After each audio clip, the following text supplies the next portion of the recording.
Hi everyone, this is Mrs. Tevis-Finn recording live from room 114. Reconstruction Part 3, The Radical Republicans. So please turn to your guided notes. It is 2 pages this time. And let's start with number 1. So I want you guys to remember from Part 2 that southern states were setting up their own governments, right? They were having constitutional conventions. They were trying to get readmitted to the Union. They passed a series of laws known as the Black Codes. And I'm just going to show you guys this picture before we start taking notes. I'm going to ask you tomorrow, why do you think I chose this picture? So just please take a look at it. Please put it in the context of Civil War. We're in the South. And think about the options that freed slaves had at this time. All right, the Black Codes. So this is for number 1, guys. These laws were known as the Black Codes, which you want to put down drastically limited or controlled African Americans' rights. And going further, African Americans were required to enter into annual labor contracts. So that means that their work, their type of job, was heavily supervised. They were forced to accept apprenticeships in certain states, and there they could be beaten or whipped while working there. Remember, an apprenticeship is where you're learning a trade, so it's kind of similar to servant and master, I would say. Several states required African Americans to set specific work hours and to get licenses to work in non-agricultural jobs. So anything off the farm that was a skilled trade, they had to get a license for. So lastly, for number 1, guys, the Black Codes infuriated, made the Northerners very angry. They kind of felt like our country was moving backwards. I chose 2 examples of Black Codes, one from Mississippi and one from Louisiana. No freedman, Negro, or mulatto shall carry or keep firearms or ammunition.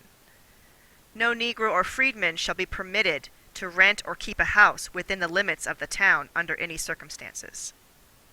These are the types of laws that are being passed by former Confederate states. We'll talk in our groups, guys. What is the purpose then of the Black Codes? So guys, number 2. So the passing of the Black Codes and the election of former Confederate leaders to Congress, convinced many moderate Republicans to join the radical Republicans.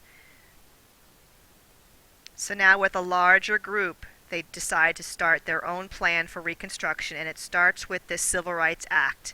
Can you guys please make sure you know it's 1866, that's my bad. For number 3, guys, Congress passed the Civil Rights Act of 1866. And what it did is it granted citizenship to all persons born in the United States. Please put down also except Native Americans. They were not citizens. It allowed African Americans to own property and also to be treated equally in the courts. Number 4.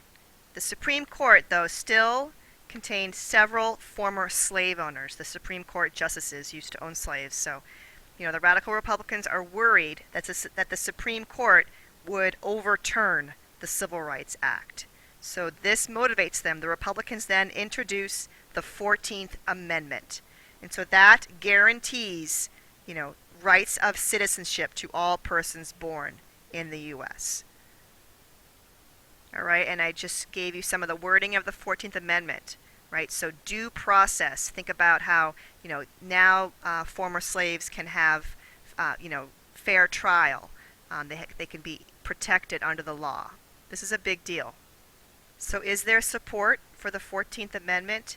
Yes, because there is violence in the South.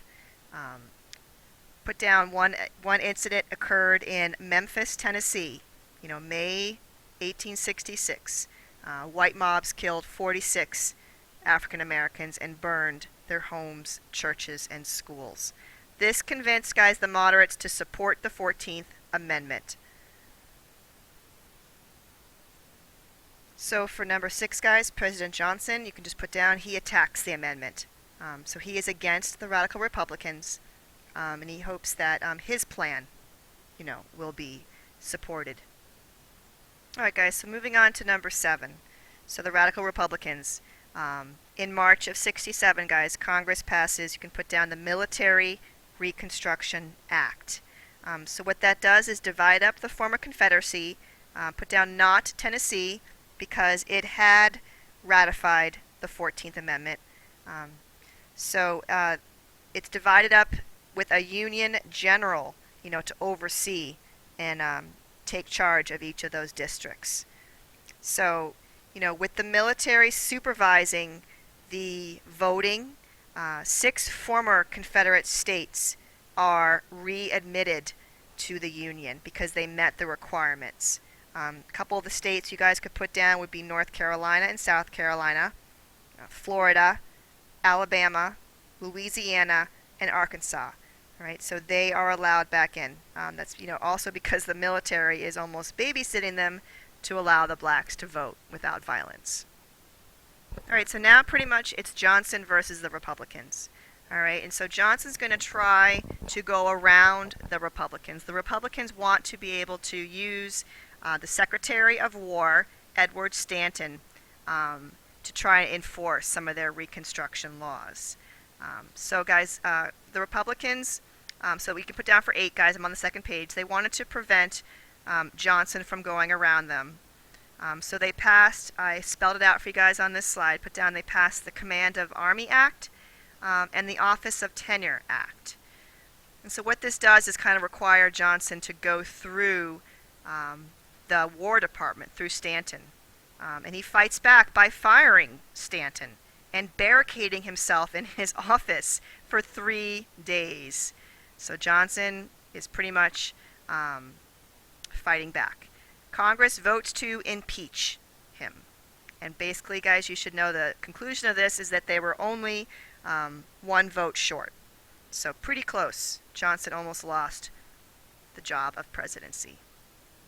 So here's an actual copy of the impeachment for President Johnson, what they would give out as tickets. So they did want to charge him with high crimes and misdemeanors, but they basically did not want to set a dangerous precedent, to impeach a president simply because he did not agree with Congress. So let's go on to number 9. So Johnson kind of finishes his term quietly, and the Republicans nominated, who is this? That is General Ulysses S. Grant from the Northern Army. Good, so after you put down Grant on, for number 9, guys, ongoing violence convinced many Northerners that the South really could not be trusted without the military down there.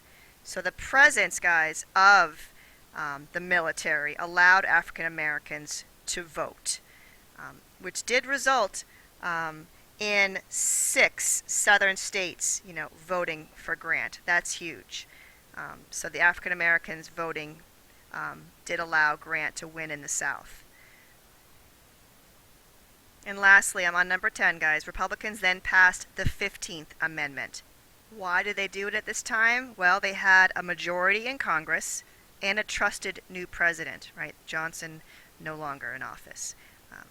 This was revolutionary, right? They needed the blacks to vote. But remember, this even set off riots, after Lincoln's speech and led to his assassination when he hinted at blacks getting the right to vote. So this is really a huge change for our country. And at this time, I'm going to wrap it up. And this is all of our notes for the week. So we'll spend the rest of the week going over it and finishing up our projects. Have a great night, guys.